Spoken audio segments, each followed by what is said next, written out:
오늘 말씀은 마태복음 10장 1절부터 15절 말씀입니다. 제가 봉독해 드리겠습니다.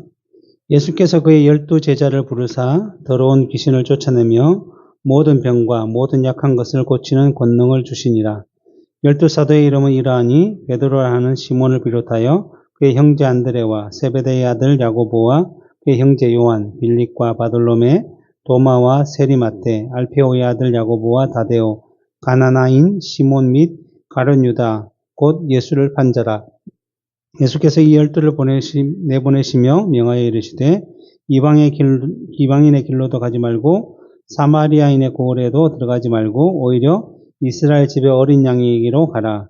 가면서 전파하여 말하되 천국이 가까이 왔다 하고 병든 자를 고치며 죽은 자를 살리며 나병 환자를 깨끗게 하며 귀신을 쫓아내되 너희가 거저 받았으니 거저 주라. 너희 전대에 금이나 은이나 동을 가지지 말고 여행을 위하여 배당이나 두벌 옷이나 신이나 지팡이를 가지지 말라. 이는 일꾼이 자기의 먹을 것을 받는 것이 마땅함이니라. 어떤 성이나 마을에 들어가든지 그 중에 합당한 자를 찾아내어 너희가 떠나기까지 거기서 머물라. 또 그 집에 들어가면서 평안하기를 빌라. 그 집이 이에 합당하면 너희 빈 평안이 거기 임할 것이요 만일 합당하지 아니하면 그 평안이 너희에게로 돌아올 것이라. 누구든지 너희를 영접하지도 아니하고 너희 말을 듣지도 아니하거든 그 집이나 성에서 나가 너희 발에 먼지를 떨어버리라. 내가 진실로 너희에게 이르노니 심판날에 소돔과 고모라 땅이 그 성보다 견디기 쉬우리라. 아멘. 예수님께서 산상수훈을 통해서 제자들에게 천국에 속한 자들이 어떠한 열매를 맺어야 될지를 말씀하셨고 또 그런 열매들을 맺어가야 할 제자들, 성도들에게 어떠한 삶을 살아야 될지를 자세하게 설명해 주셨습니다. 그러면서 동시에 무슨 말씀을 하셨냐 하면 예수님 자체가 율법의 완성이신 분이시다. 율법을 완성하러 오셨다라는 말씀을 해주셨습니다. 왜냐하면 그 당시 바리새인이나 서기관이나 종교 지도자들이 율법을 가장 잘 안다. 율법을 잘 그래서 지키고 있다, 행하고 있다, 가르치고 있다라고 하였지만 실제로 그들은 율법을 바르게 알고 행한 것이 아니라 그 정신을 잊어버리고 그냥 율법의 형식만, 외식적인 모습만 나타내려고 하다 보니 율법의 참된 뜻을 따라 행동한 것이 아니었다라는 것입니다. 그래서 예수님께서 예를 들면서 살인하지 말라, 간음하지 말라라는 내용들이 실제로 살인하지 않고 간음하지 않았다고 해서 다 지키는 것이 아니라 그 속에 사람을 미워하거나 시기하는 것조차 살인하는 것이고 마음으로 음욕을 품는 것조차 간음한 것이다라고 하시면서 율법의 참된 정신을 지키지 않는 자들, 그들이 아니라 예수님께서는 그 정신까지 온전히 지키시는 분으로 오셨다라고 말씀해 주셨습니다. 그래서 그러한 바리새인과 서기관, 종교주자들의 외식들을 책망하시면서 너희는 그렇게 살아서는 안 되고 하나님의 백성으로서 하나님의 백성답게 그 내용을 잘 지켜 행함으로 말미암아 주의 뜻을 나타내어야 한다라고 산 위에서 말씀을 하셨습니다. 그리고는 내려오셔서 여러 병자들을 고치주셨죠. 이것이 이제 공생의 사역의 주된 내용이라고 할 수 있는데 늘 예수님께서는 자신의 사역에 앞서서 말씀을 먼저 전하십니다. 권능 있는 말씀을 전하시고 난 뒤에 자기를 찾아온 모든 병자들, 귀신 들린 자들을 하나씩 고쳐주셨습니다. 우리가 그 여러 가지 사건들을 살펴보았죠. 백부장의 중풍병자, 아니면 나병 환자, 베드로의 장모의 열병, 그리고 죽은 소녀도 살리고 혈류증 걸린 여인도 고치고 여러 가지 질병들을 고치시면서 또 고치시는 방법도 여러 가지 손을 대시기도 하시고 말씀으로도 하시고 직접 만져주시기도 하시고 여러 가지 질병들을 다 고쳐주셨는데 예수님께서 이렇게 하신 이유는 뭔가 하면 단지 그들의 현실적인 어려움, 현실적인 문제를 풀어 주기 위해서 오신 것이 아니라 회개하라 천국이 가까이 왔다라고 말씀하시면서 복음을 먼저 전하시고 복음을 바르게 알아들을 수 있도록 이러한 일을 하셨다는 거죠. 왜냐하면 그 당시는 유대 종교 지도자들의 바른 가르침이 없었기 때문에 영적으로 다 무지하고 영적으로 다 부패한 상태였기 때문에 그들을 바르게 깨닫도록 하기 위해서 또 특별히 죄인된 사람들이 영적인 것들을 바르게 알고 깨닫지 못하기 때문에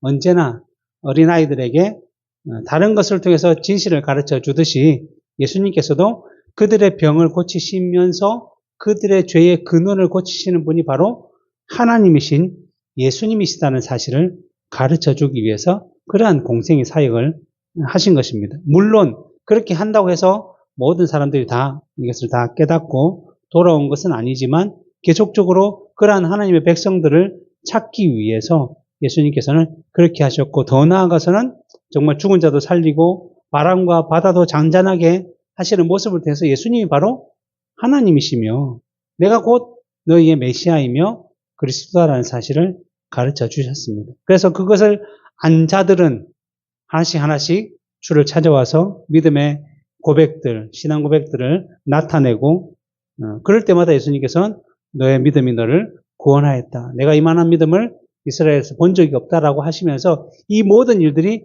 그 사람의 노력과 의지가 아니라 하나님께서 믿기로 작정된 자들에게 믿음을 주셔서 이러한 어려움과 난관을 견디고 나올 수 있도록 해 주셨다는 사실을 가르쳐 주셨죠.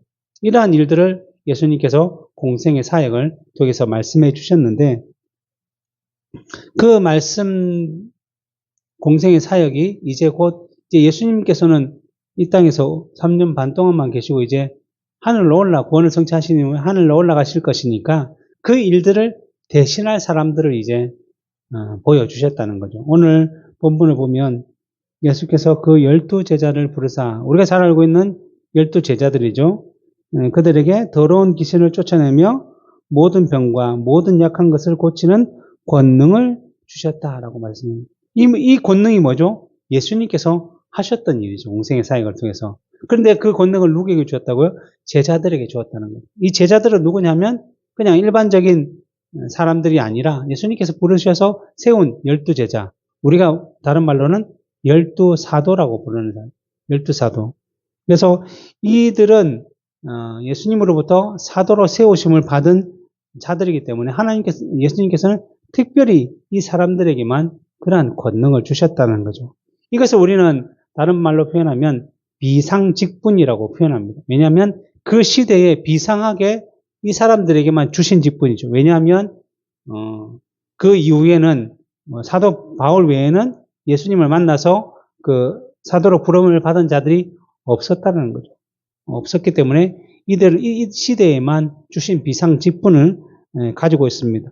그런데 그 이후에는 이 사도들 이후에는 이제 성경이 계시가 완성이 되고 그러다 보니까 성경 계시로 완성이 돼서 성경에서 요구하는 직분들이 등장하게 되었고 그래서 우리가 항존직이라고 부르는 그러니까 영원히 주님 오실 때까지 계속 존재하는 직분이라고 부르는 목사와 장로와 안수집사들이 세워졌죠. 그래서 목사는 주로 가르치는 직분, 그리고 장로는 다스리는 직분, 그리고 안수집사는 재정이나 구제와 관련된 일들을 하는 직분으로 세움을 받았습니다. 그러니까 목사와 장로와 안수집사는 항존직이기 때문에 사도들이 행한 것처럼 귀신을 쫓아내고 모든 병을 고치는 이런 능력을 받은 것은 아니었다는 거죠. 그래서 이 말을 오해해서 사도들이 그것을 받았고 사도들을 통해서 다른 제자들이 세워지고 그 가운데 목사도 세워지고 그러니까 우리도 할 수 있다라고 오해를 하는 사람, 착각하는 사람들이 많이 있는데 실제로는 그렇지 않다는 거죠. 그래서 성경 계시의 완성 이후에는 이러한 치유의 역사, 은사를 받은 사람은 나타나지 않는다는 것입니다. 왜냐하면 치유의 은사가 있다라고 하면 매일매일 손댈 때마다 나아야 되는데 자기들이 치유의 은사가 있다라고 속이고 있지만 실제로는 그런 일들은 나타나지 않습니다. 그러나 그렇다고 해서 성경 계시의 완성 이후에 갑자기 사람이 병을 고침을 받고 이런 일이 없냐? 그건 아니라는 거죠. 왜냐하면 믿음의 기도는 능력이 있다라고 말씀하셨듯이 하나님께서 자기 백성들에게 그 기도할 수 있는 은혜를 주셨고, 그래서 우리가 기도하게 되면 그것이 하나님의 뜻에 맞을 때에 그런 은혜의 역사들이 일어나는데, 그것을 단지 사람에게만 주시지 않았다는 거죠. 우리 모든 믿는 자들은 이러한 하나님의 은혜를 기억하며 기도한다면 하나님의 뜻에 따라서 그 모든 역사들이 이루어지는 은혜를 우리가 함께 누리게 될 것입니다. 그런데 특별히 예수님께서 제자를 좀 한 100명, 1000명, 10,000명 좀 세워가지고 좀 더 넓은 데 보내면 더 많이 복음을 전하고 더 많이 사람들을 모을 것이 아닌가라고 생각할 수 있지만, 실제로는 그건 다 세상의 방법이죠. 세상의 가치죠. 그래서 그러나 예수님께서 제자들 12사도만 세운 이유는 목적이 있습니다. 무슨 목적이 있냐면, 구약시대에 이스라엘을 12지파, 12족장을 통해서 하나님께서 세우셨지 않습니까? 그런데 그 12지파로 세운 구약의 백성들, 이스라엘 백성들이 하나님의 뜻대로 살지 못했죠. 부패했죠. 타락했죠. 하나님께서 섬기지 말라는 우상을 섬기고 하나님께서 따르지 말았던 세상의 방법을 따라 살아가고, 그로 말미암아서 이 나라들이 그 형벌로 멸망을 당했죠. 특별히 북이스라엘은 10지파가 모여서, 그리고 남유다는 2지파, 유다와 베냐민 지파 만났고, 10지파는 북이스라엘 그렇게 갈려지기도 했고, 그런 가운데 북이스라엘은 아수르에게 완전히 멸망을 당하고, 그 땅에 있는 모든 이스라엘 족속이 다른 민족들과 혼합하고, 그래서 그 성결함들이 깨트려졌죠. 그리고 나서 그들은 하나님을 믿지 아니하고 그냥 우상을 섬기고, 하나님도 믿고 우상도 믿고 이것도 믿고 저것도 믿고 하는 그러한 부패한 상태가 되어서 결국 유대인들로부터 사마리아인이라고 취급을 받으며 마치 이방인과 같은 취급을 받았던 것입니다. 물론 북이스라엘 가운데서도 그래도 선한 하나님의 뜻, 그 언약을 기억하며 그 10지파 중에서 남유다로 내려온 사람들이 있긴 합니다. 소수지만 그런 사람들이 모여서 이 남유다의 안에서 같이 믿음을 지켜내겠지만, 남유다도 여전히 그들의 죄로 말미암아 멸망을 당했습니다. 그러나 하나님께서는 남유다를 사랑하셨고, 또 다윗과 맺은 언약을 따라서 그 유다를 지켜내시기 위해서 다시 바벨론의 포로로 갔다가 70년 만에 다시 그들을 회복시켜서 그들이 이제 내려와서 결국 이스라엘을 유다 민족으로 부르게 될 정도로 유다인들이 그렇게 되었죠. 그 유다의 후손으로 누가 오셨습니까? 예수님께서 오신 것이죠. 그 의미는 뭐냐면, 이 12지파를 세워 12족장으로 세운 구약의 백성들이 부패하고 타락해서 그 언약을 깨뜨렸기 때문에 이제 새롭게 오실 예수님께서 그 언약을 다 성취하시는데, 누구를 통해서 하냐면 12사도들을 통해서 다시 교회를 회복시키겠다라는 의미로 이 12사도를 세웠던 것이고, 성경에서는 주로 12라는 숫자가 바로 완전을 나타내기 때문에 이 12사도는 곧 누구를 나타내냐면 이후에 세워질 교회의 모든 성도들을 다 말하는 것입니다. 총칭이죠. 그래서 성경에는 주로 이러한 숫자들을 얘기하고 있는데, 12는 우리가 완전수임을 우리가 기억한다면 결국 예수 그리스도로 말미암아 이 교회가 완전히 회복되어질 것을 상징적으로 보여준다고 할 수 있습니다. 그래서 이 12사도 우리가 잘 알고 있듯이 그 이름은 베드로라는 시몬을 비롯하여 그의 형제 안드레와 세베대의 아들 야고보와 그의 형제 요한, 이 사람들은 주로 다 뭐죠? 어부죠. 그래서 너희는 나를 따르라 하면 내가 너희를 사람을 낚는 어부가 되게 하겠다라고 하신 그 목적을 따라서 이제 내보내시는 거죠. 그리고 빌립과 바돌로메도 아마 어부인 것 같습니다. 그래서 도마, 세리마테, 마태복음을 찍은 세리마테, 자기가 세리임을 분명히 드러내죠. 그리고 알페오의 아들 야고보, 다데오, 가나나인 시몬. 가나나인이라는 것은 열심당원, 열심을 냈던 사람을 얘기하는 겁니다. 및 그 다음에 제일 이상한 이름인데 가룟 유다가 등장하죠. 가룟 유다는 누구입니까? 여기 나와 있죠. 바로 예수를 판 자라. 우리 생각하기에 아니 어떻게 예수님을 자, 예수님께서도 분명히 신성을 가졌으니까 분명히 알 것인데 왜 이러한 자를 제자로, 특별히 12사도로 세웠는가? 제일 중요한 것은 첫 번째가 뭐냐면 이 세상은 완전하지 못하다는 것을 보여주는 것입니다. 이 세상에서는 완전하게 이룰 것이 없다. 물론 12지파 하나님께서 세우셨지 않습니까? 그런데 그 지파가 무너지고 파괴되고 그 지파가 사라질 정도로 그러한 일들이 일어났죠. 12사도도 마찬가지로 예수 그리스도로 말미암아 회복될 것이지만 이 땅에서는 그 일들을 온전히 이루지 못한다는 사실을 보여주죠. 왜냐하면 이 땅은 죄로 물들어 있기 때문이죠. 그러니까 이 12사도가 무엇을 상징한다고 그랬죠? 교회를 상징한다고 그랬죠. 교회 안에 들어와 있는, 이 지상교회 안에 들어와 있는 자들 중에 이러한 자들이 있다라는 것을 보여주는 거죠. 그래서 예수님께서 추수할 때도 곡식과 가라지가 있다라고 말씀해 주셨고, 그 가라지가 곡식들을 방해하지만 추수 때에 그 모든 것들을 정리하시겠다라고 말씀하셨던 그 일처럼 이 교회 안에도 그러한 일들이 있었다는 거죠. 그래서 그 노아의 방주에 누가 타고 있었습니까? 그 노아의 아들 중에 셈, 함, 야벳이 타고 있었는데 함이 누구죠? 바로 저주를 받은 그 가나안의 아비가 바로 함이죠. 그 함이 어디에 타고 있었다고요? 구원의 방주라고 불리는 노아의 방주에 타고 있었다는 거예요.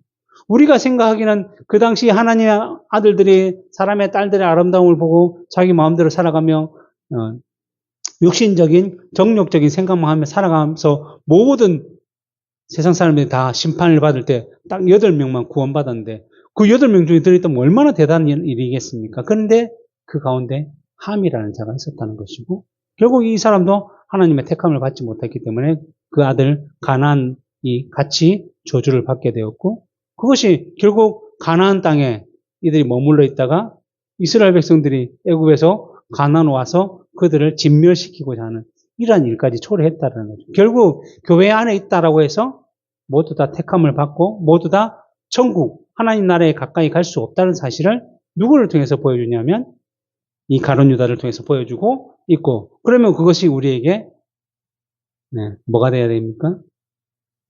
모델이 되어서 우리 자신을 늘 돌아보고 점검하며 하나님의 말씀으로 해야 되죠. 그래서 이 가룟 유다가 지금은 자기도 모르죠. 그냥 자기는 좋아서 그냥 예수님을 따라다니고 12사도로 부르심을 받았으니 얼마나 좋았겠습니까? 그렇지만 그의 인생이 점점 예수와 함께 있는데도 말씀대로 생각하지 아니하고 말씀대로 살지 않고 뭐예요? 돈만 바라보는 거죠. 들을 귀가 없으니 들을 수가 없었던 것이죠. 그러니까 교회 안에 있다라고 해서 들을 귀 없는 자는 아무리 말씀을 많이 들어도 그는 결코 구원받을 수가 없다라는 사실을 우리에게 보여주고 있습니다. 얼마나 놀라운 사건입니까? 그러니까 우리가 늘 내가 말씀대로 살아가고 있는지 그 듣는 말씀대로 내가 정말 마음과 자세와 생각과 모든 것들을 그것에 합당하게 하고 있는지를 늘 돌아봐야 될 것이고 늘 기도하며 내가 그러한 자리에 서지 않도록 우리가 조심해야 하는 것을 이 말씀을 통해서 우리에게 가르쳐주고 있는 것입니다. 그래서 예수님께서 이 12를 이제 보내시는데 어디로 보내시죠? 5절부터 보면 예수께서 이 12를 내보내시며 명하여 이르시되 이방인의 길로도 가지 말고 사마리아인의 고리에도 들어가지 말고 오히려 이스라엘 집에 잃어버린 양에게로 가라라고 말씀하셨죠. 이 사도들에게 주어진 직임이라는 것은 물론 승천 이후에는 전 세계로 퍼져나갔지만 그때에는 아직 예수 그리스도께서 구원을 완전히 성취하실 때가 아니었기 때문에 지금 당장은 먼저 말씀이 주어진 유대인들에게 가라고 말씀하신 것입니다. 그래서 이방인의 길도도 가지 말고 아직 때가 아니니까 사마리아인, 사마리아 앞에도 제가 설명드렸죠. 북이스라엘 멸망된 그 사마리아는 여전히 이방인과 같은 삶을 살기 때문에 그들에게도 가지 말고 오히려 이스라엘 집에 잃어버린 양이로 가라. 근데 이스라엘 집이라고 한다면 다 아브라함의 후손들이지 않습니까? 그래서 보통 그들이 뭐라고 생각하냐면 우리는 아브라함의 후손, 너희들은 이방인, 우리는 구원받은 백성, 너희들은 지옥 갈 백성 이렇게 생각해서 자기들이 자부심을 가지고 살았지만 실제로 그것은 합당하지 못했죠. 왜냐하면 세리요한도 와서 회개하러 천국이 가까이 왔다라고 외치면서 무슨 얘기를 했죠? 너희들이 아브라함의 후손이라고 자랑하지 말라. 하나님은 이 돌들로도 충분히 아브라함의 자손으로 삼을 수 있다. 그러니까 외적인 모습, 혈통이 중요한 것이 아니라 뭐요? 회개에 합당한 열매를 맺어야 됩니다. 너희들은 지금 회개에 합당한 열매를 맺지 못하고 단지 형식적으로 외식적으로 아브라함의 후손인 것만 자랑하면서 그냥 살아가고 있으니까 마치 도끼가 나무 뿌리에 놓여 있는 상황과 같다라고 얘기하는 것입니다. 결국은 유대인 전체에 혈통적인 구원은 없다라는 것. 그래서 이스라엘 집에 잃어버린 양을 찾아라. 그렇지만 이스라엘 집에도 뭐가 있다는 거죠? 미끼로 작정된 자들이 있다라는 거죠. 그들을 찾아가라라고 말씀하시는 것입니다. 그래서 육체적인 이스라엘에 다 구원을 받는 것이 아니라 영적인 이스라엘이 구원을 받게 될 것인데 그들을 너희들은 찾아가야 할 것이다. 근데 이름에 써져 있나요? 모르잖아요. 그렇지만 우리가 복음을 전할 때에 그러한 일들이 드러난다는 거죠. 그 어떻게 드러난지를 뒤에서 이제 설명을 합니다. 그리고 이러한 내용들이 이제 사도 예수님께서 죽으시고 부활하시고 승천하실 때에 더 확장이 되는 거죠. 뭐라고 얘기하셨죠? 사도행전 1장 8절에 오직 성령이 너에게 임하시면 너희가 권능을 받고 예루살렘과 온 유대와 사마리아와 땅끝까지 이르러 내 증인이 되라. 그 말을 하신 후에 오순절날 성령이 실제로 임하게 되었고 그 복음을 널리 퍼질 수 있는 숙성, 자랄 수 있는 계기를 만들어 주셨죠. 그래서 그 복음이 오순절 성령 강림을 통해서 이 제자들을 변화시켰고 제자들이 담대하게 나가서 예루살렘에 복음을 전파하니까 어떤 일이 일어났습니까? 3,000명, 5,000명이 모여들었다 했죠. 그리고 그 모인 자들이 뭐였죠? 날마다 성전에 모여 하나님을 찬미하고 예배하니까 무슨 일이 벌어졌습니까? 수많은 영혼들이 주께서 돌아올 수 있도록 해주셨고 그들이 다 훈련이 되어서 이제 때가 되었을 때 핍박이 예루살렘 교회에 임했고 그 핍박을 받은 자들이 어디로 보냈어요? 소아시아와 여러 지역으로 흩어지면서 누구에게 보내졌냐면 결국은 이방인들에게 복음을 전하게 되었는데 그 지역이 바로 안디옥이라는 지역이었습니다. 안디옥. 그 안디옥에 복음을 전하니까 갑자기 이방인들이 예수를 믿는 놀라운 역사들이 많이 발생했고 그것을 돕기 위해서 바나바와 바울이 가게 되었습니다. 그리고 바나바와 바울이 그들을 잘 훈련시키고 난 이후에 바나바와 바울은 도리어 안디옥 교회에서 파송되는 선교사로 파송이 되어서 그래서 소아시아와 동유럽, 로마까지 이르는 그 놀라운 선교의 역사가 바로 시작되었던 것입니다. 그 시작이 이 예수님께서 세우신 12사도로부터 시작이 된 것이고 그것이 곧 오늘날 우리에게까지 역사가 이루어졌습니다. 그리고 이제 그들에게 보내시면서 뭐라고 얘기했냐면 7절에 보면 가면서 전파하여 말하되 천국이 가까이 왔다. 많이 들었던 말씀이죠. 세례요한도 오자마자 천국이 가까이 왔다. 그래서 세례요한이 잡힘을 듣고 예수님께서 물러가셨다가 또 회개하라 천국이 가까이 왔다라고 외쳤습니다. 어떻게 보면 왜 이렇게 세례요한도 마찬가지고 예수님께서도 마찬가지고 또 예수님이 하던 사역을 그대로 본받아 나아가야 할 제자들에게도 왜 이렇게 말씀하셨냐면 지금 이스라엘 백성들의 삶이 천국과는 거리가 먼 삶을 살았다는 거죠. 그들은 하나님의 백성이라고 하지만 하나님과는 전혀 상관없는 자기들의 의를 살아갔죠. 그 의가 뭐죠? 결국 세상을 사는 거죠. 세상. 자기의 의를, 세상을 누리고 하나님 나라와는 전혀 다른 삶을 살아가죠. 그래서 회개해야만 하나님 나라에 올 수 있다는 사실을 가르치고 있는 것입니다. 그래서 칼빈은 이걸 뭐라고 얘기했냐면 이렇게 진행해요. 첫 번째로는 유대인들에게 그들의 사람들의 호의에 의해서가 아니라 하나님의 주권적인 역사에 의해서 회복될 것이다라는 것을 선포하는 것이고, 둘째로는 하나님의 통치 아래에서 그들이 형통하리라는 것을 얘기하는 것이고, 셋째로는 그들에게 약속된 복음이 땅에 속한 없어질 것이 아니라 하늘에 속한 영원한 것임을 알게 하기 위해서 이러한 전파를 하게 하셨다는 거죠. 그러니까 정신 차리고 돌아보고 외적인 것에 마음을 빼앗기지 말고 하늘나라, 영적인 것에 너희들의 마음을 돌이키라 라고 하면서 먼저 이 복음을 선포하게 하셨다는 것입니다.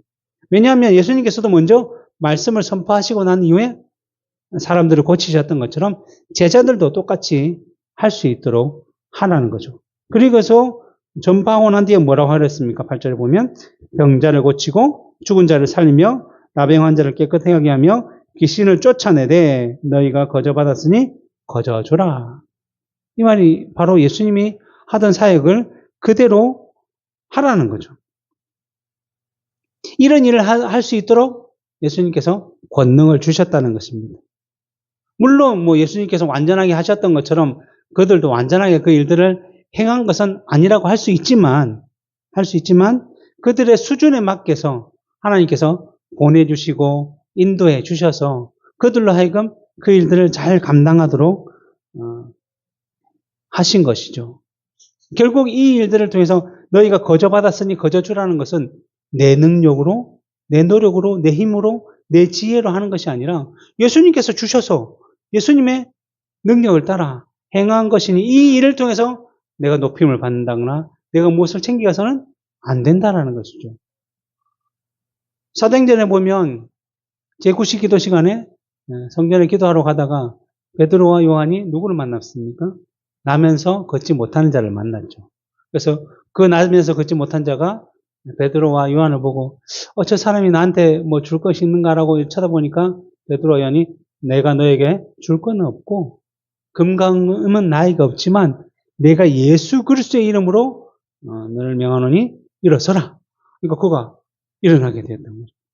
그래서 이 놀라운 일을 통해서 사람들이 이제 베드로 요한이 대단한데 하고 주목하니까 왜 이 일을 통해서 우리를 주목하느냐. 내가 예수 그리스도의 이름으로 그를 일으켰듯이 우리가 주목해야 될 사람은 바로 예수 그리스도다라고 얘기했던 것처럼 우리의 모든 복음의 사역, 우리의 모든 일들, 복음의 내용들을 통해서 늘 나타내고 증거되어야 할 분은 예수님이시고 하나님이시라는 거죠. 내가 한 것이 아니다라는 거죠. 예를 들면 우리가 좀 더 일을 잘해서 큰 돈을 벌었어요. 그 돈을 벌어서 그 마음 가운데 약한 자들을 구제하고자 하는 마음이 있고 우리가 원래 그렇게 살아야 하는 것이서 돕고 이렇게 돕다 할지라도 늘 그 가운데 왼손이 한 일은 오른손이 모르게 해야 할 것이고 혹시라도 그들이 알아서 우리에게 칭찬을 하고 우리를 높이고자 한다면 이 모든 것은 하나님이 주셔서 하나님이 뜻을 따라 내가 행한 것이지 내가 행한 것은 아니다라고 늘 우리는 물러서야 할 그러한 자리에 있어야 되는 것이고 예수님께서는 자기의 제자들에게 이렇게 말씀하셨다는 건 곧 우리에게도 이렇게 말씀하신다는 사실을 우리가 기억한다면 당연히 우리는 주님의 뜻을 따라 살아가는 삶을 살아가게 될 것이고 그 삶을 통해서 무엇을 발견할 수 있냐면 우리와 함께 하시는 주의 능력을 우리가 깨닫게 되는 것이죠. 그런데 그걸 깨닫지 못하고 내 마음대로 하다 보면 또 금방 그 모든 것들이 다 사라지게 되고 그 헤롯이 하나님의 영광을 대신 취하다가 벌레가 먹어 죽은 것처럼 그런 안타까운 일도 발생할지 모른다는 것입니다.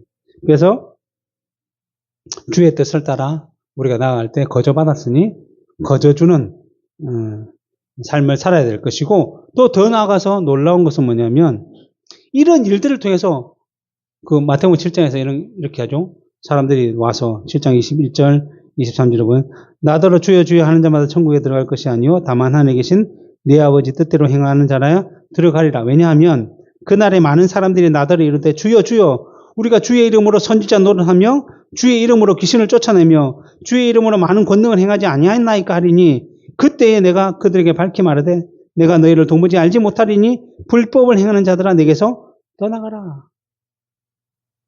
많은 권능과 기적을 행한다고 할지라도 그것이 하나님을 나타내고 주를 나타내고 복음을 증거하기 위해서 한 것이 아니라 그것을 통해서 내 이익을 채우고 내 찬송을 받고 내가 더 영광을 받게 되면 오히려 그런 일을 행하고서도 하나님으로부터 멀어지게 된다는 거죠. 오늘 우리가 그 누가복음을 읽었잖아요. 누가복음 10장에 이 내용들이 나오잖아요. 또 동일하게. 그때 마지막에 뭐라고 해야 됐습니까? 예수님께서 그 기적을 일으킨 것으로 인해서 기뻐하지 말고 너희의 이름들이 천국의 생명책에 기록된 것으로 기뻐하라 라고 말씀하신 거죠. 우리의 목적은 거기에 있다라는 것입니다. 우리가 복음을 전하고 주를 전하는 이유는 우리를 부르신 그분의 뜻을 따라 우리가 그분의 백성이 되었고 그로부터 그런 능력을 받았기 때문에 이렇게 전하는 것이다라는 사실을 기억한다면 우리가 외적으로 세상에서 높임을 받기 위해서 세상 것이 우리의 것이 되도록 하기 위해서 그런 삶을 살아서는 안 된다. 그것이 바로 아버지의 뜻대로 행하는 자들, 아버지의 뜻대로 살아가는 자들이며 바로 그것이 우리들이 살아가야 할 내용이라고 말씀하는 것입니다. 그리고 9절에 보면 너희 전대에 금이나 은이나 동을 가지지 말고 여행을 위하여 배낭이나 두보롯이나 신이나 지팡이를 가지지 말라. 이는 일꾼이 자기 먹을 것 받는 것이 마땅함이라.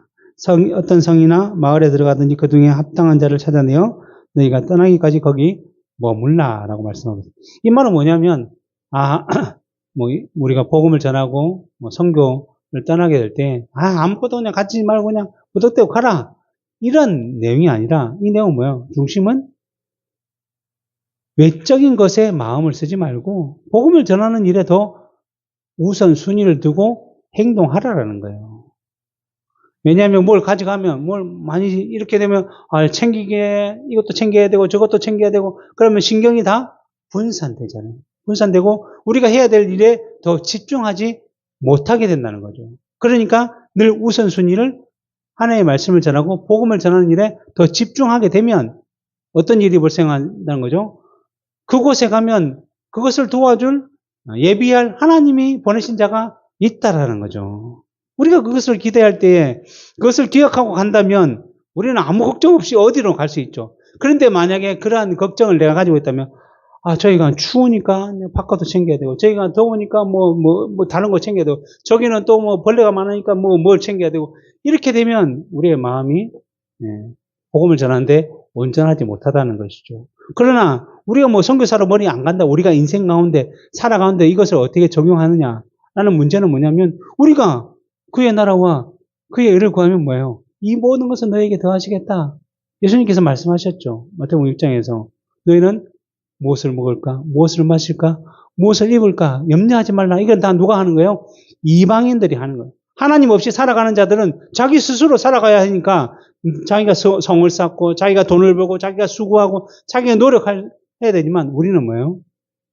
공중의 새와 다른 백합화를 지으시고 만드신 분, 또 지금까지 키우신 분이 우리를 키운다라는 거죠.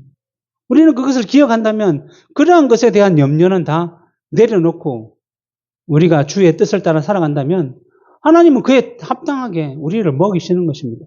가뭄 가운데 엘리야를 까마귀로 먹이셨던 하나님, 사도 바울이 온 아시아와 유럽을 돌아다니면서도 얼마나 돈을 쌓아야 그 수십 년을 전도하겠습니까? 그러나 한 번도 사도 바울은 돈 얘기를 꺼내지 아니하고 그에 합당한 것들을 하나님께서 주셨고 때로는 스스로 일도 하기도 하고 그 상황에 맞춰서 살아갈 때에 그가 그 일들을 감당할 수 있었던 거 아니겠습니까? 우리도 마찬가지로 이 땅을 살아가면서 그러한 것에 마음을 쓰지 말고 우리가 마음을 쏟아야 할 곳이 어디인지를 분명히 기억하며 살아간다면 반드시 하나님의 선하심이 우리 가운데 나타날 것이고 그럴 때 합당한 자가 우리를 찾아와서 우리에게 그 놀라운 것들을 주는 그러한 역사들을 우리가 누리게 될 것입니다. 그렇지 않으면 늘 우리 머리 쓰고 힘쓰고 뭐 해야 되지 어떻게 먹고 살아야 되지 어떻게 이러한 것에 빠져서 하나님의 뜻을 우리가 이루지 못한다는 것입니다. 그리고 사도 바울도 그러한 일들을 통해서 물론 사도 바울이 소아시아와 온 유럽을 전하면서 늘 환대받고 이쪽 마을에 가면 저쪽에서 잔치를 베풀어, 저쪽 마을에 가면 저쪽에서 잔치를 베풀어 준 것이 아니라 어떨 때는 환영받았지만 어떨 때는 사람들이 그를 핍박하고 돌로 쳐서 죽은 줄 알고 밖에 내놓기도 하고 또 강도로 만나기도 하고 또 배를 타고 가는데 막 풍랑이 쳐서 다른 데로 가기도 하고 그 매를 뭐죠? 40에 하나 감한 매를 3번이나 맞기도 하고 뭐 이러한 여러 가지 고난과 어려움을 당했지만 그러한 가운데서도 여전히 하나님을 믿고 의지하고 바랐기 때문에 그 일들을 행할 수 있었다. 이것이 내 능력으로 된 것이 아니라 하나님의 은혜라. 주의 은혜로 내가 이 모든 것을 감당할 수 있었다라고 말씀하고 있는 것입니다. 이것이 주의 뜻을 따라 살아가는 자들에게 합당하게 나타나는 놀라운 섭리의 역사라는 것이고 오늘날 우리에게도 동일하게 일어날 것이니 우리가 걱정해야 될 것은 뭐예요? 나의 믿음, 나의 생활, 내 복음의 증인으로서 얼마나 합당하게 살아가고 있는지, 주의 말씀을 얼마나 따라 살아가고 있는지를 우리가 고민해야 될 것입니다. 그리고 우리들이 어떤 삶을 살아야 되냐면 12절부터 보면 또 그 집에 들어가면서 평안하기를 빌라. 그 집이 이에 합당하면 너의 빈 평안이 거기에 임할 것이요 만일 합당하지 아니하면 그 평안이 너에게 돌아올 것이라. 누구든지 너희를 영접하지도 아니하고 너희 말을 듣지도 아니하거든 그 집이나 성에 나가 너희 발에 먼지를 떨어버리라. 내가 진실로 너희에게 이르노니 심판날에 소돔과 고모라 땅이 그 성보다 견디기 쉬우리라. 쉽게 표현하면 뭐예요? 하나님이 우리와 함께 하신다라는 거예요. 걱정할 필요 없다라는 거예요. 그래서 우리는 어떠한 마음을 가져야 되냐면 골로새서 3장 23절에 무슨 일을 하든지 마음을 다하여 죽게 하듯 하고 사람에게 하듯 하지 말라. 우리는 언제나 주의 명령을 받은 대사라는 입장에서 나아갈 때 뭐예요? 평안을 비는 자로 서 있어야 됩니다. 모든 사람은 누구를 차별하지 말고 모든 사람 우리는 누가 믿음을 가질 자인지 안 믿을 자인지 모르지 않습니까? 그렇기 때문에 늘 우리는 해야 될 것은 먼저 복음을 가지고 평안을 빌어야 되고 그런데 반대해서 그 평안에 대해서 어떻게 반응하냐에 따라서 우리로 하여금 그것을 보게 하신다라는 겁니다. 우리는 그 사람들의 반대 모든 것을 걱정할 필요 없고 우리는 우리의 삶을 통해서 복음을 증거하게 되고 그렇게 되면 하나님께서 반드시 그것이 어떻게 열매 맺어야 될지를 보게 해주신다는 거죠. 그래서 주수한 농부가 먼저 곡식을 얻는 것이 마땅하다라고 말씀하신 것처럼 그것을 우리가 보게 된다면 주의 평안이 저에게 흘러가는 그러면 그 평안이 2배가 되고 3배가 되고 4배가 되고 놀랍게 다가온다는 거예요. 근데 만약에 우리가 평안을 빌었는데 그가 배척하고 무시한다고 한다면 당연히 하나님의 놀라운 공의의 형벌이 그에게 임하게 될 것이고 얼마나 무서운지 소돔과 고모라가 뭐로 멸망되겠습니까?